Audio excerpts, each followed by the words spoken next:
김학의 전 법무부 차관에 대한 불법 출국 금지 의혹을 수사하는 검찰이 지난 주말 수사 외압 의혹을 받고 있는 이성윤 서울중앙지검장을 불러 조사했습니다.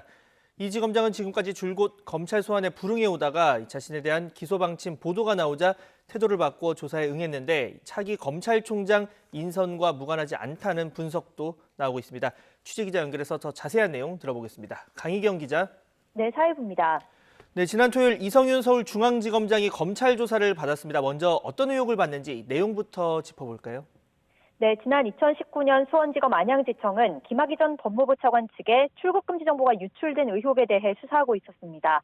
그런데 수사 과정에서 김 전 차관에 대한 긴급 출국금지 절차가 위법했다는 정황도 포착해 수사하려 했는데요. 이성윤 지검장은 당시 대검 반부패 강력부장을 지내며 수사팀의 외압을 행사해 수사를 중단시켰다는 의혹을 받고 있습니다. 수원지검은 관련 공익신고서를 접수해 김 전 차관에 대한 불법 출국금지 의혹과 수사 외압 의혹을 전반적으로 수사하고 있습니다. 출국금지 신청 당사자인 대검 과거사 진상조사단 소속이던 이규원 검사와 이를 승인했던 법무부 차규근 본부장은 이미 재판에 넘겼습니다. 이어 외압 의혹 관련 핵심 인물인 이성윤 지검장에게도 소환 조사를 받으라고 여러 차례 통보한 끝에 그제 피의자 신분으로 불러 조사한 겁니다.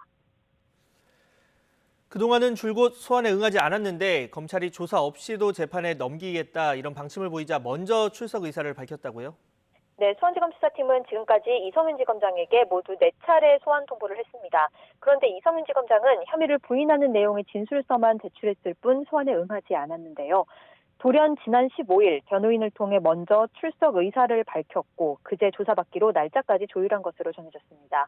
앞서 이 지검장이 소환에 불응하자 수사팀은 조사 없이 이 지검장을 불구속 기소한다는 방침을 세운 뒤 대검에도 보고했고 대검은 이 지검장이 유력한 차기 검찰총장 후보인 만큼 검찰총장 후보추천위원회가 후보군을 추린 뒤에 기소하기로 한 것으로 알려졌습니다. 이 지검장 측이 출석 의사를 밝힌 15일은 검찰이 이 지검장을 기소하기로 방침을 정했다는 언론 보도가 나온 날입니다. 네, 이런 가운데 이성윤 지검장 변호인이 어제 입장을 냈는데요. 조사에 응한 이유에 대해서 뭐라고 설명했습니까? 이성윤 지검장 측도 자신에 대한 기소 방침이 보도된 게 출석을 결심한 배경이라고 설명했습니다. 지금까지 소환 통보에 응하지 않은 데 대해선 고위공직자 범죄수사처를 이유로 들었는데요. 세 차례 소환 통보는 공수처 이첩을 요구하며 거부했고 사건이 다시 검찰로 재이첩된 후 소환 통보에 불응한 건 기소권에 대한 검찰과 공수처 의견이 조율되길 기다려온 것이라고 주장했습니다. 그러나 최근 언론에 기소 가능성 보도가 나오자 반부패 강력부가 오해받는 걸 해명할 필요가 있어서 검찰 조사를 받았다는 겁니다. 사실관계에 대해서도 적극적으로 해명했습니다. 수원지검 안양지청 수사와 관련해 이 지검장을 비롯한 반부패 강력부 검사들 누구도 외압을 가한 사실이 없다고 강조했는데요. 당시 안양지청이 보고한 내용을 검찰총장에게 보고했고 총장의 지시를 받아 일선에 내려보냈다며 당시 작성한 업무일지에 관련 내용이 담겨 있다고 덧붙였습니다. 조사 과정에서도 업무일지 원본을 제시하는 등 제기한 의혹에 대해 충분히 설명했다고 밝혔습니다. 네, 그런데 이 같은 자진 출석 이유, 차기 검찰총장 인선과 연관이 있을 거란 분석도 나온다고요. 어떤 근거입니까? 네, 이성윤 지검장은 유력한 검찰총장 후보로 이름이 계속 오르내리고 있습니다. 현재 총장 인선 절차가 진행되고 있는 만큼 각종 의혹에 적극적으로 나서서 해명해야겠다는 위기감이 우선 반영된 것으로 풀이됩니다. 또 총장 후보군이 추려진 뒤 검찰이 자신을 기소할 거란 보도가 나오자 기소 시점을 늦추기 위해 출석한 거란 해석도 나오고 있습니다. 검찰 수사팀과 대검에서 세워놓은 일정표가 흔들릴 수 있기 때문입니다.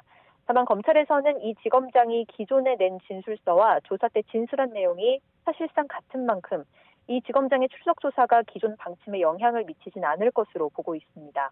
이 지검장은 특히 공수처에 사건을 다시 넘겨달라고 주장하고 있는데요. 국민권익위원회에서 수사 의뢰한 사건이 공수처에 있어서 공수처가 이를 근거로 사건 이첩 요구를 할 가능성도 있습니다. 다만 공익신고자가 권익위에 한 신고를 취하한 데다 이 지검장이 공수처장과 황제 면담을 했다는 논란도 불거진 상태라 공수처가 직접 수사하기는 어려울 거란 전망이 우세합니다. 네, 이런 가운데 지난주에 열릴 것으로 예상됐던 검찰총장 후보 추천위원회 일정 아직도 윤곽이 잡히지 않은 겁니까? 네, 유력한 후보였던 이성윤 지검장이 각종 논란에 휩싸이면서 검찰총장 인선 절차도 덩달아 늦어지는 모습입니다. 법무부는 지난달 15일부터 22일까지 검찰총장 후보를 천거받은 이후 지금껏 추천위 회의를 열지 못하고 있는데요. 회의를 열기 위해서는 위원들에게 개최 사흘 전까지 회의 일시와 장소, 안건 등을 알려야 하는데 아직 이 일정도 전달되지 않고 있는 것으로 전해졌습니다. 이 지검장을 총장으로 선택하기엔 정부로서도 부담이란 전망이 나오면서 법무부와 검찰 사이 갈등을 중재하는 역할을 해온 조남관 대검 차장검사를 비롯해 강남일, 구본선 고검장 등이 후보군으로 계속 언급되고 있습니다. 고려할 요소가 많다며 한동안 말을 아꼈던 박범계 법무부 장관은 지난주 차기 총장 인선 절차에 다시 속도를 내겠다는 뜻을 밝혔습니다.